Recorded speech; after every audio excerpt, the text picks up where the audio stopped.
Bismillahirrahmanirrahim. Assalamualaikum warahmatullahi wabarakatuh. 89,9 Suara Muslim Lumajang, The Best Religious Radio Network. Selamat siang Mitra Muslim, menemani waktu Anda beristirahat nih ya. Saya Kiki Rizkiani dalam program Oase Keluarga Harmoni bersama Yayasan Cahaya Al-Quran akan menemani waktu istirahat Anda di siang hari ini tuntas sampai tanda waktu 2 siang. Dan di studio sudah hadir narasumber kita, ada Dr. Alia Hidayati SPTHT BKL, Direktur Yayasan Cahaya Al-Quran, sekaligus Ketua IJMI Lumajang, dan juga Wakil Ketua Dewan Dakwah Islam Indonesia DDII Lumajang. Dan ada juga Mitra Muslim Ustadz Soeharyo AP selaku Ketua Dewan Dakwah Islam Indonesia DDII Lumajang. Nah, kita akan membahas satu tema yang menarik. Saya juga mengajak Anda untuk bisa ikut bergabung di 0811 3400 899. Kita akan membahas dengan tema Jangan Biarkan Senyap Menghalangi Cita-Cita. Suara Muslim.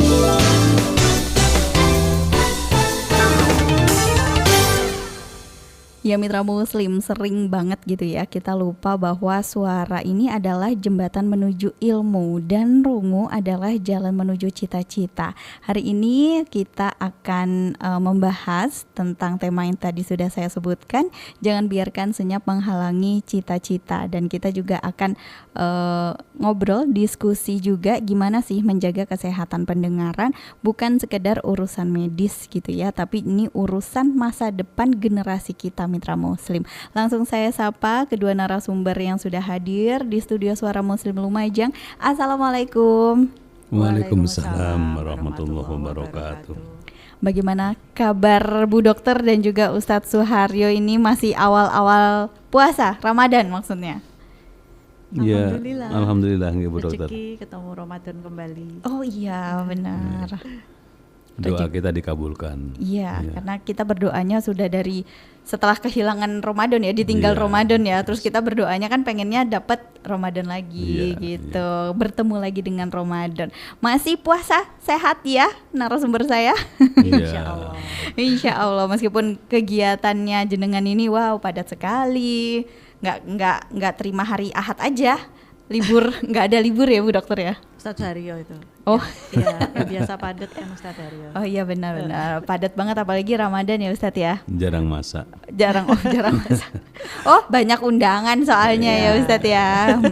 Iya benar-benar jadi jarang masak. Oke, kita ngebahas tentang jangan biarkan senyap menghalangi cita-cita nih Bu Dokter. Gimana nih Bu Dokter? Karena memang secara medis kan ini secara medis, maksudnya di dunia kedokteran ada yang namanya Hari World Hearing Day gitu ya, Hari Pendengaran Sedunia. Ini pas banget sama spesialisnya Bu Dokter nih. Jadi kenapa nih dengan tema hari ini Mitra Bu Dokter? Iya, Mitra Muslim ya, alhamdulillah hari ini kita juga ikut menyelenggarakan Pekan Bakti Sosial. Dalam rangka World Hearing Day yang biasa peringati di tanggal 3 Maret. Nah, kita udah mulai dari sebelumnya karena ini puasa ya, cepat banget waktunya ini. Jadi kita peringati salah satunya dengan bakti sosial bersih-bersih telinga, kemudian edukasi seperti yang kita lakukan sekarang ya. Tema tahun ini 2026 untuk lokal. Kalau untuk globalnya ini from community to classroom, hearing care for all children. Jadi harus perawatan pendengaran untuk semua anak. Nah, untuk tema lokal kita di Lumajang ini kita bikin from community to inclusive classroom. Jadi dari komunitas masyarakat, dari masyarakat ke sekolah yang ramah pendengaran. Ya, kemudian tagline-nya listen today, lead tomorrow. Jadi bisa mendengar sekarang, nanti bakalan jadi pemimpin. Karena kan kita udah dilatih untuk mendengar, gitu. Jangan sampai kita nanti jadi pemimpin yang ini pendengarannya tidak berguna. Tidak mau mendengar. Iya. Sebenarnya bukan tidak mau, mungkin tidak berguna ya, lewat aja gitu ya, nggak nyangkut gitu. Kayak masuk kanan keluar kiri. Iya. Masih lumayan masuk itu kan ya. Oh iya, Iya, masih iya. ada ya. Ini kayaknya udah kepental gitu ya. Iya, jadi memang pendengaran itu penting sekali ya, karena kita semua manusia lahir itu nomor satu, bayi-bayi itu mulai diperdengarkan. Pertama ya lahir tuh kan biasanya kita diazanin nih, nggak disuruh lihat Quran, nggak. Iya benar-benar Iya kan? benar dokter. Karena memang di Quran juga difirmankan oleh Allah Subhanahu wa taala ya, di Quran surat Sajdah ayat 9, di Al-A'raf 179, Sajdah ayat 32, maaf. Nah, itu pendengaran itu diciptakan pertama sebelum penglihatan dan hati. Jadi pendengaran itu harusnya lebih berfungsi duluan ya, untuk mendapatkan ilmu, untuk merespon lingkungan daripada indera atau organ lainnya dulu, begitu. Jadi sekarang ini kita fokus untuk Indonesia Emas 2045 ya. Kita harus jelas mendengar supaya, terutama anak-anak ya, supaya tidak salah menangkap pelajaran, ndak bikin minder sehingga masa depan suram, atau ndak respon sehingga lambat dalam menerima pelajaran gitu. Jadi memang penting banget untuk menjaga kesehatan telinga ya Bu Dokter ya, supaya nanti setelah misalkan mereka ini menjadi pemimpin ya benar-benar peduli karena mau Karena mendengar, karena dengar. Kalau dari Ustadz Suharyo nih ya, selaku Ketua Dewan Dakwah Islam Indonesia Lumajang, waduh jarang disebut ya Bu Dokter. Kalau menurut Ustadz Suharyo nih ya, keterkaitan dari antara kesehatan pendengaran dengan kualitas spiritual yang ada di Lumajang untuk anak-anak maupun juga orang tua seperti apa? Iya, sekedar untuk renungan bersama ya. Pernah ada penelitian pentingnya pendengaran itu di Australia. Ternyata ibu yang mengandung itu, anaknya itu sudah mendengar walaupun dalam rahimnya itu, mendengar apa yang ada di luar. Orang tuanya bicara keras, apalagi tukaran gitu, anaknya mendengar. Dimikir dia siapa ya di luar itu ya gitu. Kok setiap pagi mesti suaranya keras. Dia penasaran, nanti kalau saya lahir saya lihat siapa orangnya. Ternyata bapaknya sendiri. Maka hati-hati dalam saran kita semua, hati-hati kalau ada istri yang sedang hamil. Ya disarankan dalam agama kita, bicaralah yang penuh dengan kelembutan. Beri sentuhan-sentuhan psikologis kepada istri supaya damai dan tenang. Itu karena berpengaruh kepada si anak itu. Jadi secara spiritual memang ya ada kaitan langsung gitu. Maka perbanyak mendengar sesuatu yang baik-baik, nanti dari pendengaran itu kita akan terbentuk karakter yang baik pula gitu. Tapi kalau kita selalu mendengar hal yang bising, sesuatu yang keras, yang menjengkelkan, lama-lama kita juga akan menjadi orang seperti apa yang kita dengar. Ini yang perlu kita waspada dalam hidup. Jadi kalau ya seperti begini ini kan kita suasananya nyaman gitu, saling mendengar satu dengan yang lain. Orang yang pandai mengambil hikmah dari pendengaran itu, dia akan cepat dewasa secara mental, secara kejiwaan. Tapi kalau dia kemudian anak yang hidup di lingkungan dengan suara-suara bising, ya, itu nanti akan berpengaruh kepada karakter si anak itu. Iya, kalau dari Ibu Dokter sendiri, kalau melihat dari sisi seberapa besar gitu ya ancaman kesunyian atau kesenyapan gangguan pendengaran ini gitu bisa mematahkan semangat belajar nih Bu Dokter? Iya, karena ini ya disabilitas dalam hal ini kecacatan indera pendengaran tuh sangat berbeda dengan penglihatan. Kalau penglihatan kan memang dari awal tidak melihat, sehingga dengan pendengaran dia bisa meraba-raba ya. Oh sekarang suasananya sepi, rame, dan dia pendengarannya lebih sensitif, lebih bisa cepat belajarnya tuh biasanya lebih bisa dapat gitu loh. Tapi kalau yang apa namanya cacatnya di pendengaran, dia melihat, dia minder, dia melihat orang-orang menghindari dirinya. Oh Ya kan, iya. dia melihat dia nggak bisa berkomunikasi dengan, ya itu ujiannya, ya semua ada ujiannya ya. Tapi itu kita melihatnya tuh dari penelitian juga lebih berat, karena kalau yang tunanetra memang tidak melihat, jadi itu lebih dunia dari dia lahir dulu ya gelap seperti itu ya. Kayak sudah ditutup Ya, gitu sudah ya. ditutup, tapi kan dia bisa apa namanya merasakan melalui indera pendengaran, penciuman kayak gitu ya. Tapi kalau yang Nggak bisa ini dengar. itu melihat ya warna-warni kehidupan, tapi dia kayak nggak bisa speak up ya. Dia nggak bisa ngomong, kayak dijauhin karena omongannya juga mungkin kebanyakan kan terlambat, sehingga ngomongnya aneh, nggak jelas, atau bahkan cenderung bisu karena nggak dilatih ya. Oh iya, Iya. karena dia kan Kan tidak nggak bisa mendengar Betul. ya. Gimana dia bisa ngomong, dia nggak dengar. Oh Dan iya. orang tuanya juga ya sudahlah, daripada tambah bikin malu dari kecil, nggak dikasih stimulus, disimpan aja di rumah supaya nggak tambah bikin mungkin dianggap merusak kehormatan keluarga dan sebagainya. Itu kan masih ada stigma di tempat kita, itu masih Oh, jadi justru malahan jadi dikucilkan gitu, Iya, diasingkan gitu ya Bu iya, Dokter ya. disimpan aja di dalam rumah, nggak dikeluar-keluarin Oh. untuk diajak sekolah atau apa kayak gitu. Jadi kita penanganannya juga cukup sulit. Padahal gangguan pendengaran itu harusnya bisa dideteksi sejak usia 3 bulan. 3 bulan. Iya. Nah, itu untuk tanda-tandanya seperti apa Bu Dokter? Misalkan ada anak yang mungkin masuk kategori yang wah ini kayaknya sepertinya ada gangguan pendengaran gitu. Iya kan, mudahnya nih dari ibu bidan ya, puskesmas ya, kemudian dari dokter umum ataupun dokter kandungan yang ibu-ibunya itu risiko tinggi saat melahirkan.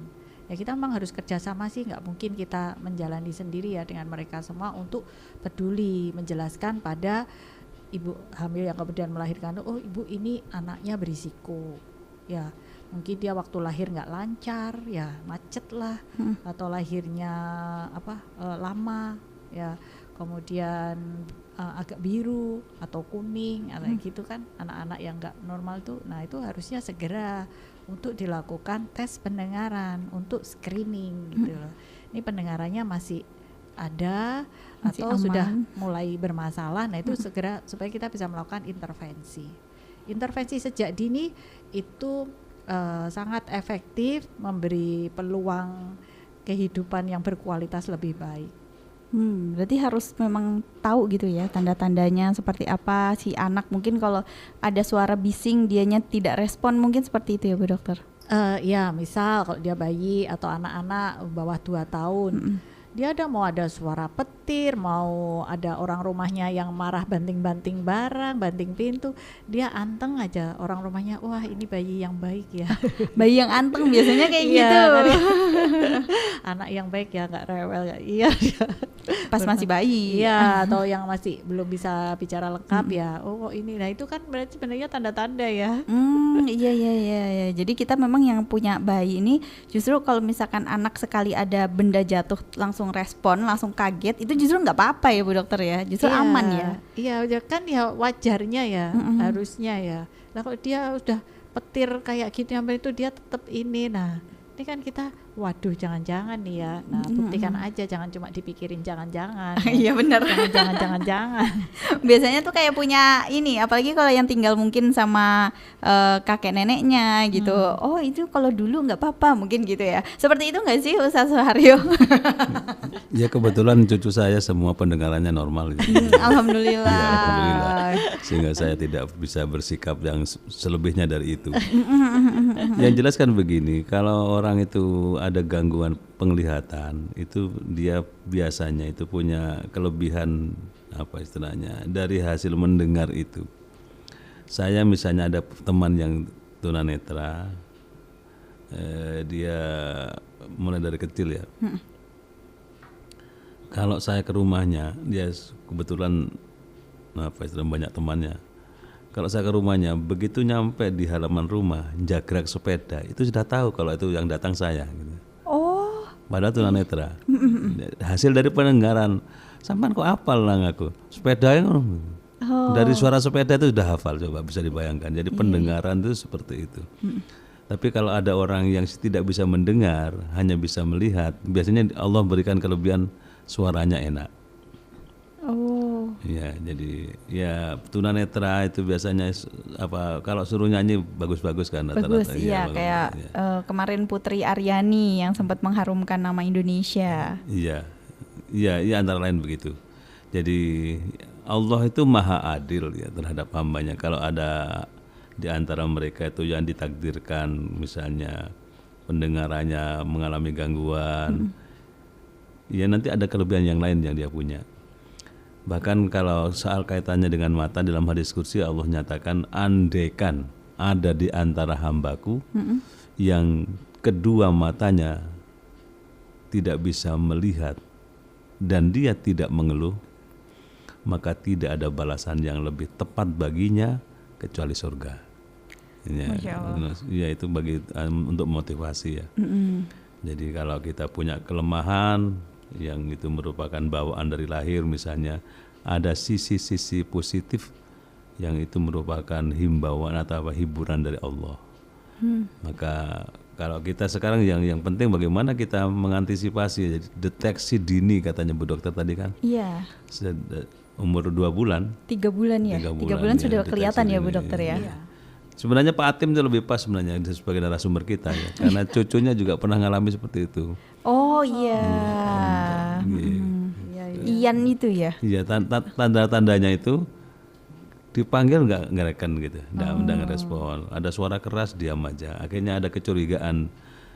Ini jangan-jangan ada salah gangguan pendengaran. Dibawalah ke Bu Dokter Alia. Ternyata betul. Nah, sekarang dibawa ke Jakarta. Oh iya. Katanya perkembangannya sudah baik gitu. Oh, alhamdulillah. Iya ya. Iya. Harusnya ya tadi sesuai flyer Iya, ya. iya. Sesuai flyer harusnya. Tapi beliaunya ternyata berhalangan. Baik, kita jeda dulu ya Bu Dokter ya dan juga Ustadz Suharyo. Saya menunggu gabungan Anda Mitra Muslim, boleh bergabung di 0811 3400 899. Baik Mitra Muslim, masih bersama saya Kiki Rizkyani dan kedua narasumber saya ada Bu Dokter, ada Dokter Alia Hidayati SPTH TBKL dan juga Ustadz Suharyo AP. Kita masih membahas tema jangan biarkan senyap menghalangi cita-cita. Nah Bu Dokter, biasanya ya banyak orang yang menganggap nih gangguan pendengaran ini ya cuma masalah orang tua aja karena mungkin faktor U gitu ya Bu Dokter ya. Jadi benar nggak sih justru sebenarnya trennya sekarang itu sudah mengarah ke anak-anak juga. Apakah memang sudah dari dulu gitu? Nah, penyebab utamanya nih biasanya apa, Bu Dokter? Ya, harusnya memang gangguan pendengaran itu di semua usia ya. Mungkin kalau yang anak-anak karena enggak mengeluh ya. Jadi enggak mengeluh karena anak-anak itu yang penting main, lancar ya. Jadi orang tua kurang memperhatikan. Padahal mereka udah kasih tanda-tanda, mungkin kurang respon, tingkat prestasinya nggak bagus, tingkat pemahamannya juga kurang, gitu. Nah itu harusnya kan orang tua kalau yang peduli harusnya ini kenapa ya anak saya ini perasaan ya dikasih makan bergizi, ya dididik dengan baik, masuk nggak paham-paham. Dan ini kan harusnya itu orang tua peduli dengan memeriksakan. Gitu, atau kalau manggil harus berkali-kali baru anaknya noleh atau mengerjakan sesuatu sering salah-salah, jangan-jangan nih ada gangguan pendengaran. Gangguan pendengaran sih kebanyakan anak-anak ringan ya, kebanyakan ya kotoran telinga kayak gitu ya biasanya. Itu pun juga kalau orang tuanya nggak memperhatikan akhirnya terlambat kan. Padahal itu kan hal yang sederhana. Ya bisa ditangani dan hasilnya langsung cespleng gitu. Iya ya kan membersihkan kotoran telinga itu ya Bu Dokter ya masalahnya ya. Itu 6 bulan sekali dan yang mengerjakan harus tenaga profesional, nggak bisa di orang tua sendiri pakai cotton bud apa enggak. Itu biasanya banyak banget, sering banget Bu Dokter. Jadi itu tambah kacau ya. Belum lagi infeksi yang lain. Kita kan masih banyak ya infeksi telinga karena suka korek-korek atau kopoen atau yang lain banyak.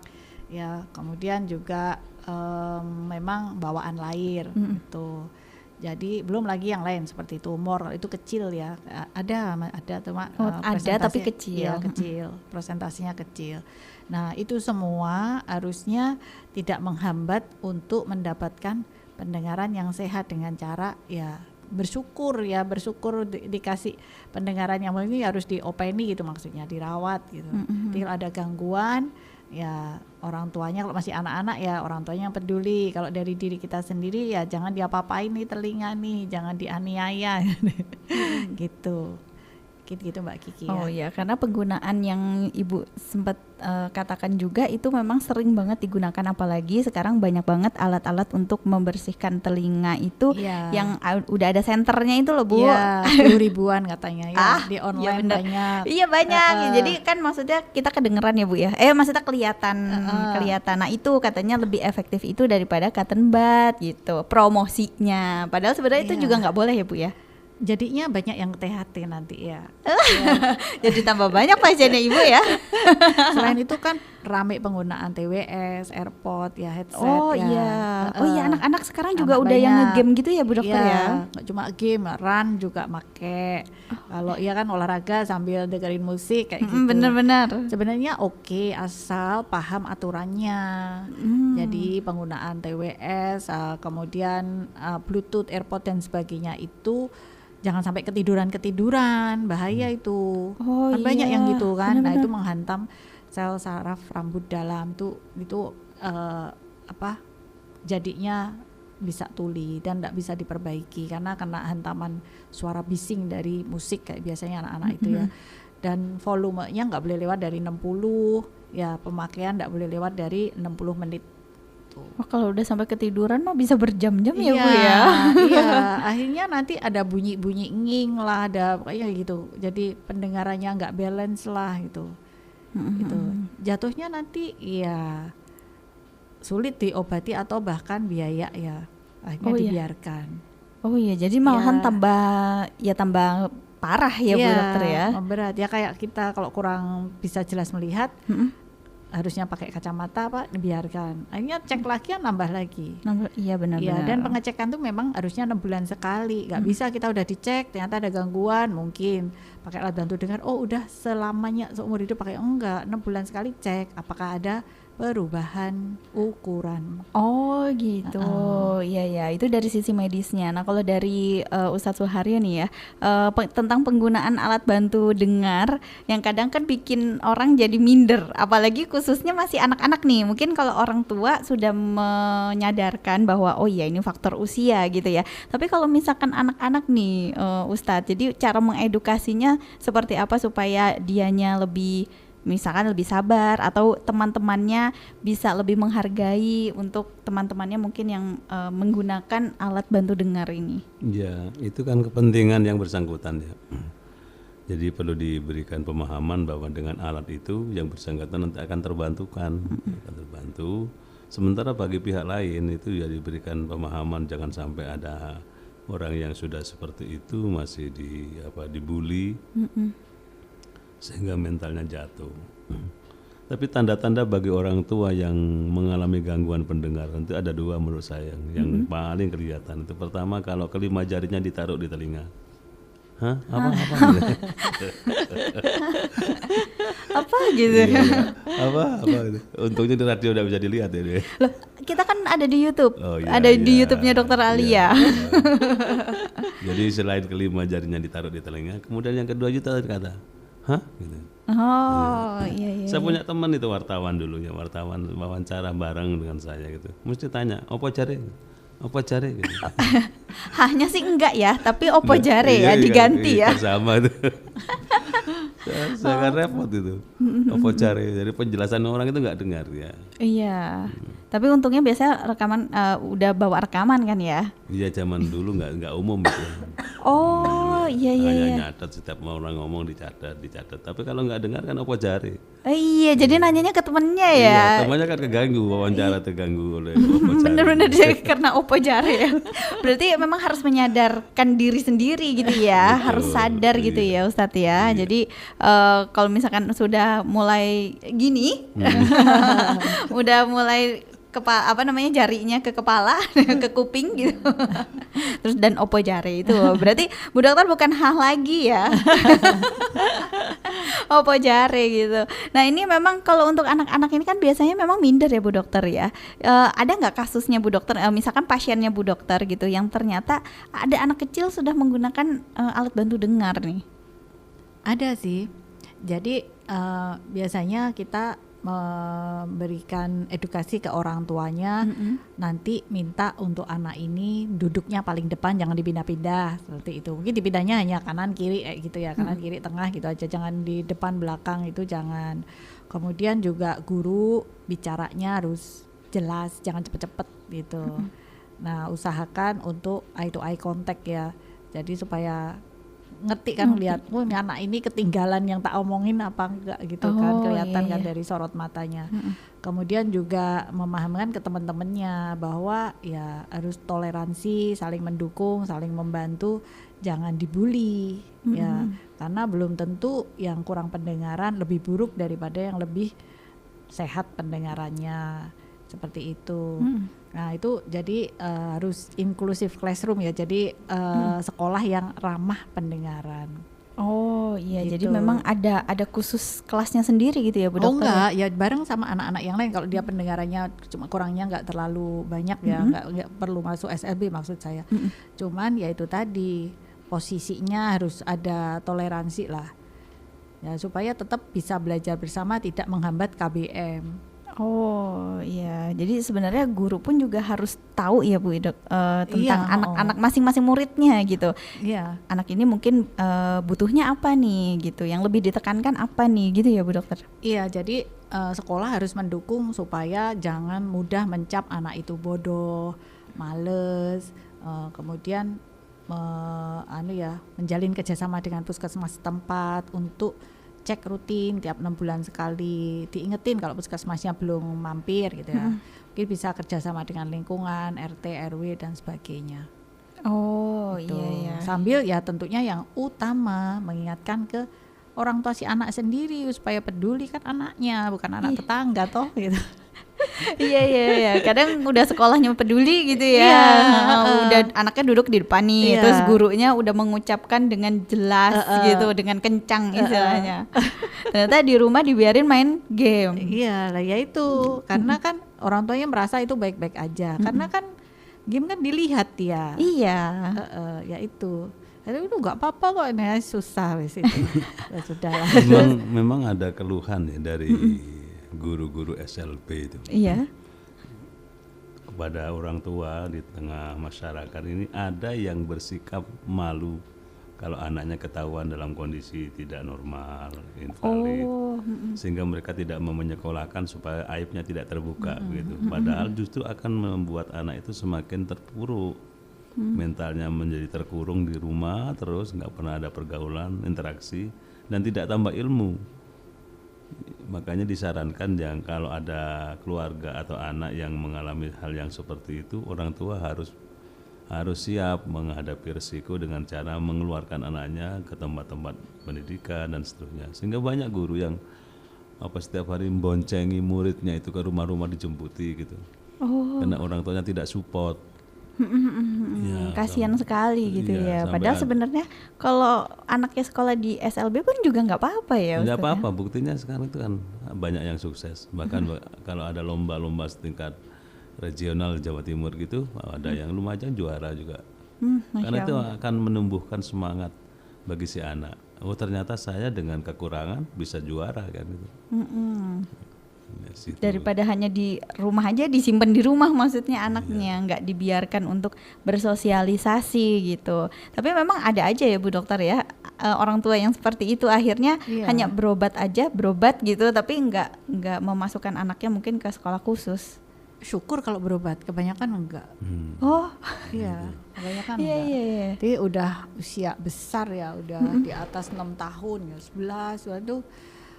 Jadi kita juga merasa kayak gagal ya, karena anak ini mau kita apain gitu loh, karena kan tuh butuh effort ya kalau sudah segitu ya. Iya. Dan effortnya itu bukan berarti kemudian kita bantu alat bantu dengar selesai urusan, kan enggak, dia kan enggak pernah dengar, jadi kita harus ngajari bicara. Nah itu kan proses lagi. Iya. Ininya kan kaku otot-ototnya.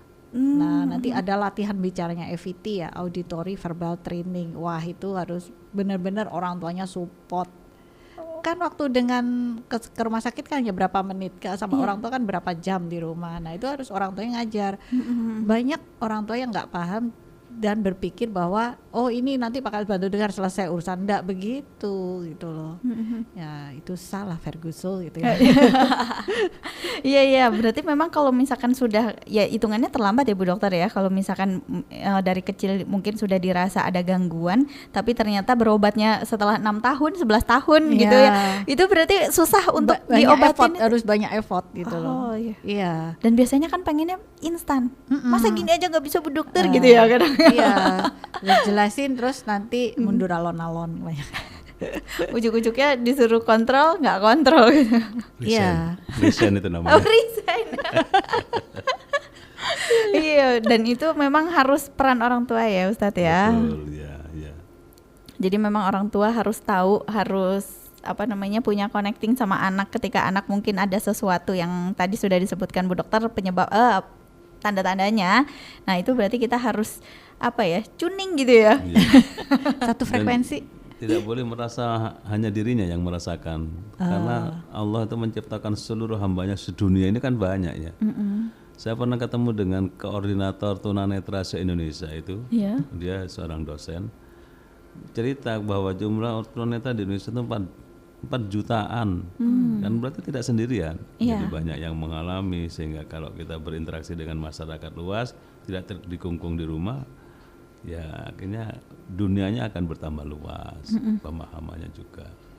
Oke, baik. Kita jeda lagi ya Ustadz dan juga Bu Dokter. Mitra Muslim, kita jeda terlebih dahulu, tetaplah di Oase. Baik Mitra Muslim, masih di Oase Keluarga Harmoni bersama Yayasan Cahaya Al-Quran, dan kita sudah ada di menit 50 lepas dari tanda waktu 1 siang Mitra Muslim. Nah Bu Dokter, karena kita memang sedang mau memperingati World Hearing Day 2026. Maklum bukan THT ya. Nah, dari Bu Dokter sendiri ini akan melakukan apa atau sudah melakukan apa nih untuk menjaga kesehatan telinga? Karena tadi sempat disinggung di awal sudah melakukan bersih-bersih telinga gitu ya Bu Dokter ya? Iya, jadi untuk pekan ini memang ada rangkaian kegiatan, tapi bulan Februari ini sebelumnya sudah kita awali dengan bersih-bersih telinga dan screening pendengaran dengan OAE juga di Pasru Jambi. Oh, di Pasru. Ya, sebenarnya kita pengen menyasar ke komunitas Sonhore. Wah, iya. Itu ya kan memang banyak efeknya juga ya Bu Dokter ya. Iya, itu yang di Pasru. Kemudian yang kemarin kita bersih-bersih telinga dan pemeriksaan OAI juga, terutama untuk anak-anak sebenarnya, tapi masyarakat komunitas pengajian ya. Itu di Masjid Salman Farisi Jogoyudan tuh. Terus hari ini di Rumah Sakit Wijaya Kusuma di Poli Anak.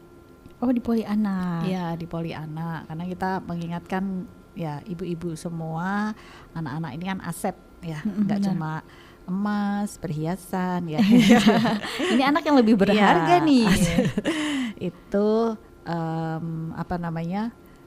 dilakukan edukasi ya, penyuluhan sama mungkin bersih-bersih telinga juga jam sekarang jam 2. Oh, iya. Padat ya Bu Dokter ya. Jam 2 yang mau ini join di Rumah Sakit Jaya Kusuma sok atuh ya. Oh ya, langsung ya untuk semuanya Bu Dokter ya. Maksudnya nggak hanya anak-anak. Iya, boleh silahkan. Terus nanti besok ada di SLB kerjasama dengan Rumah Sakit Umum ya. Itu anak-anak SLB untuk kita lakukan ya sama bersih-bersih telinga, dan ada lomba pentas seni untuk mereka. Wih, Masya Allah, meriah dong ya. Ya, mudah-mudahan waktunya cukup.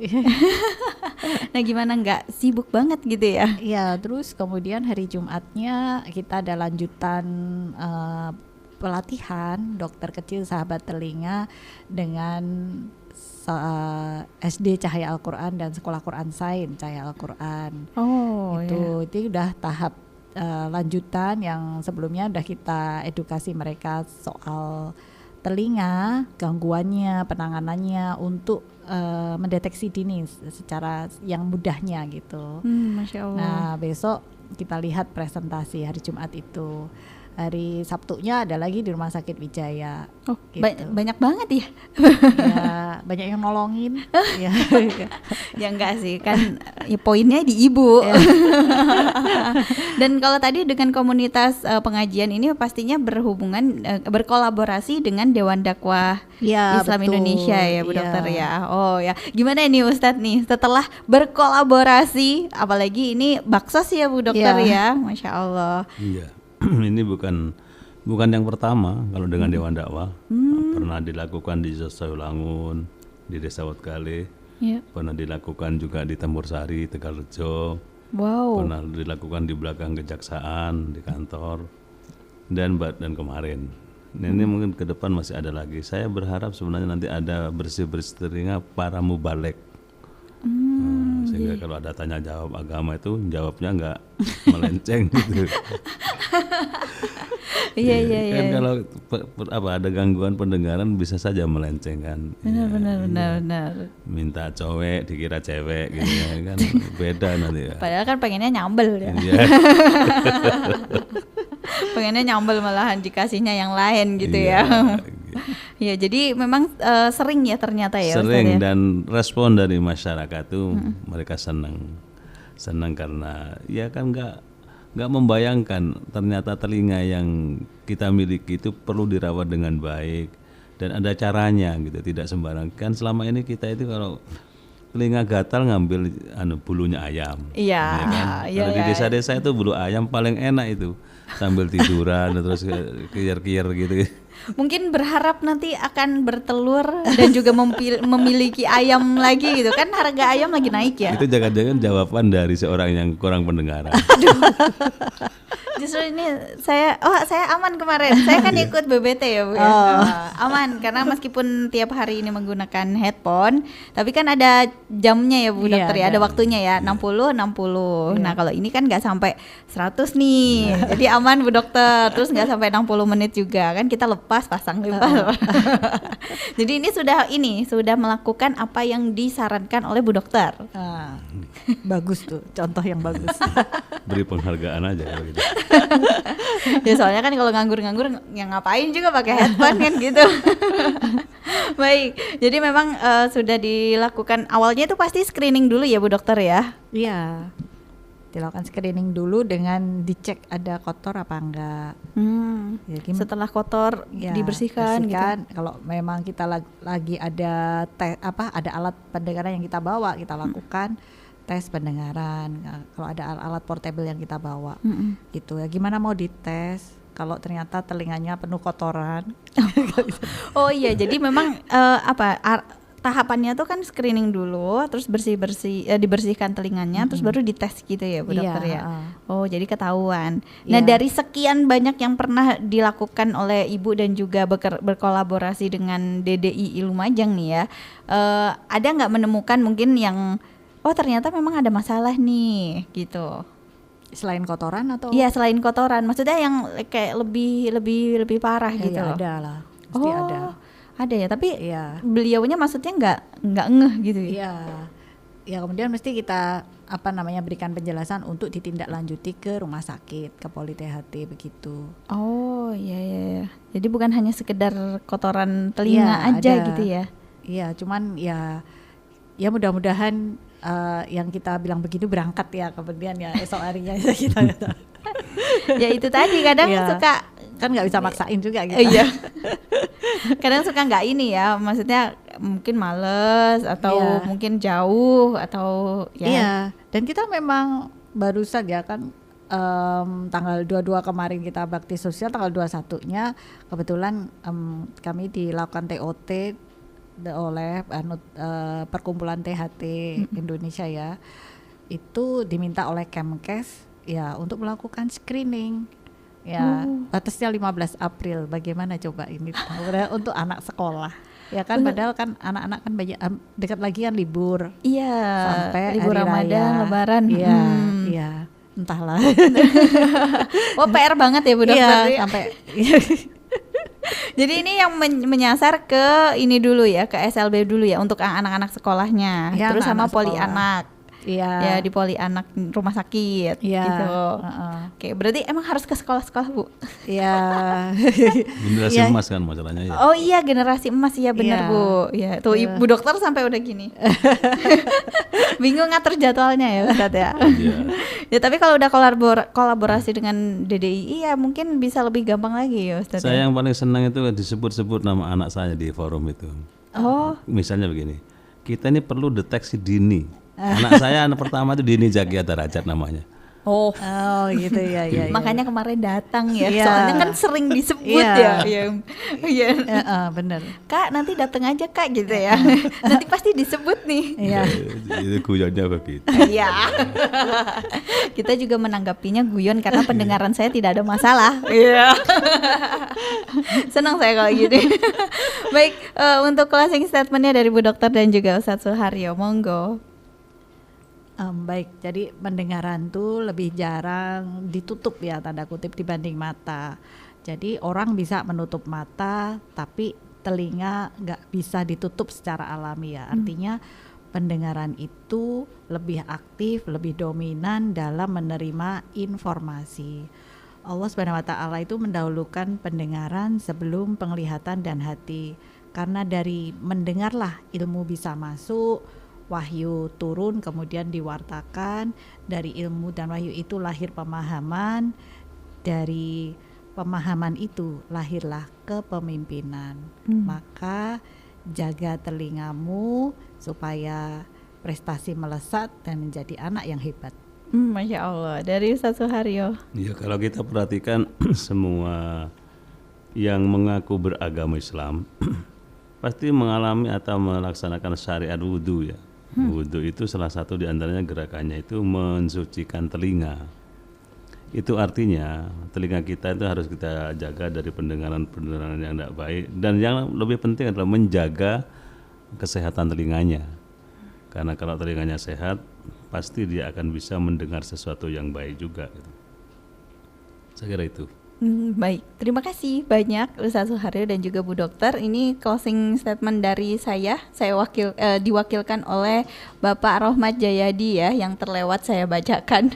Senyap bukan akhir perjalanan, itu hanya jeda untuk menguatkan langkah menuju cita-cita. Walau tidak ada tepuk tangan, tetaplah bergerak karena mimpi tidak menunggu suara. Tapi usaha, jangan biarkan kesunyian meragukanmu. Teruslah melangkah sampai cita-citamu yang berbicara. Terima kasih untuk kedua narasumber saya. Semoga sehat selalu, tetap semangat menjalankan puasa Ramadan. Ini masih awal-awal. Assalamualaikum. Waalaikumsalam warahmatullahi wabarakatuh.